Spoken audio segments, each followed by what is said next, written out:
இப்போ தொடர் நிகழ்காலம், தொடர் இறந்த காலம், தொடர் எதிர்காலம் முடிச்சிடும். இப்போ present perfect, past perfect, future perfect. அதாவது தொடர் முடிந்த பிற்பாடு இன்னொன்று தொடருது பாருங்க. வினை முடியாத வினை, அதாவது முற்றுப்பெறாத வினை. இது I have eaten, first person singular பாருங்க. ஐ ஹாவ் ஈட்டன், நான் சாப்பிட்டு இருக்கிறேன். வி ஹாவ் ஈட்டன், நாங்கள் சாப்பிட்டு இருக்கிறோம். யூ ஹாவ் ஈட்டன், நீ சாப்பிட்டு இருக்கிறாய் அல்லது நீங்கள் சாப்பிட்டு இருக்கிறீர்கள். அடுத்தது தேர்ட் பர்சன் சிங்குலர் பாருங்க. ஹீ ஹேஸ் ஈட்டன், அதாவது தேர்ட் பர்சனுக்கு மட்டும் ஹேவ் வராது, ஹேஸ் வரும். அது கூட சிங்குலரில் மட்டும். ஹீ, ஷீ, இட் இந்த மூணுக்கு மட்டும் ஹேஸ் போடணும்.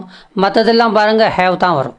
ஹீ ஹேஸ் ஈட்டன், அவன் சாப்பிட்டு இருக்கிறான். அவர் சாப்பிட்டு இருக்கிறார். ஷீ ஹேஸ் ஈட்டன், அவள் சாப்பிட்டு இருக்கிறாள். அவர் சாப்பிட்டு இருக்கிறார். இட் ஹேஸ் ஈட்டன், அது சாப்பிட்டு இருக்கிறது. தே ஹேவ் ஈட்டன், அவர்கள் சாப்பிட்டு இருக்கிறார்கள் அல்லது அவை சாப்பிட்டு இருக்கின்றன. அடுத்தது பாஸ்ட் பர்ஃபெக்ட் பாருங்க. ஐ ஹேட் ஈட்டன், நான் சாப்பிட்டு இருந்தேன். முதல்ல சொன்னோம் ஐ ஹேவ் ஈட்டனுக்கு நான் சாப்பிட்டு இருக்கிறேன். ஐ ஹேட் ஈட்டனுக்கு நான் சாப்பிட்டு இருந்தேன். சாப்பிட்டேன், இருந்தேன், இந்த ரெண்டு வெர்பு இது ஒன்றா சேர்த்து சொல்கிற மாதிரி வருது பார்த்தீங்களா.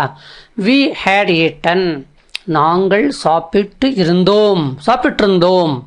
யூ ஹேட் ஈட்டன், நீ சாப்பிட்டு இருந்தாய், நீங்கள் சாப்பிட்டு இருந்தீர்கள்.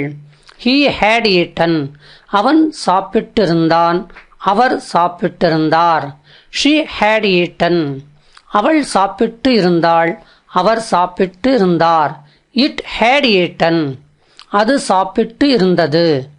தே ஹேட் ஈட்டன், அவர்கள் சாப்பிட்டு இருந்தார்கள் அல்லது அவை சாப்பிட்டு இருந்தன. ஃபியூச்சர் பெர்ஃபெக்டில் பாருங்க.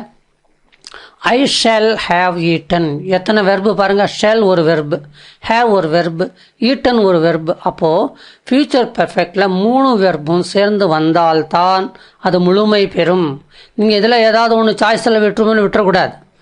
ஐ ஷால் ஹேவ் ஈட்டன், நான் சாப்பிட்டு இருப்பேன். பாருங்கள், சந்தேகமாக சொல்கிற மாதிரி வருது இல்லையா. இப்போ இந்த 3ஐயும் ஒன்றா படித்து பாருங்கள், மீனிங் நல்லா புரிஞ்சிடும். மொதல் பாருங்கள், ப்ரெசன்ட் பெர்ஃபெக்டில் பாருங்கள். ஐ ஹேவ் ஈட்டன், நான் சாப்பிட்டு இருக்கிறேன். ஐ ஹேட் ஈட்டன், நான் சாப்பிட்டு இருந்தேன். ஐ ஷால் ஹேவ் ஈட்டன், நான் சாப்பிட்டு இருப்பேன். அதாவது இருக்கிறேன், இருந்தேன், இருப்பேன். இந்த பேட்டர்ன் மாறாது, இதே மாதிரி தான் வரும். அடுத்தது பாருங்கள். We shall have eaten, நாங்கள் சாப்பிட்டு இருப்போம். You will have eaten, நீ சாப்பிட்டு இருப்பாய், நீங்கள் சாப்பிட்டு இருப்பீர்கள். He will have eaten, அவன் சாப்பிட்டு இருப்பான், அவர் சாப்பிட்டிருப்பார். She will have eaten, அவள் சாப்பிட்டு இருப்பாள், அவர் சாப்பிட்டிருப்பார். It will have eaten, அது சாப்பிட்டு இருக்கும். They will have eaten, அவர்கள் சாப்பிட்டு இருப்பார்கள் அல்லது அவை சாப்பிட்டு இருக்கும்.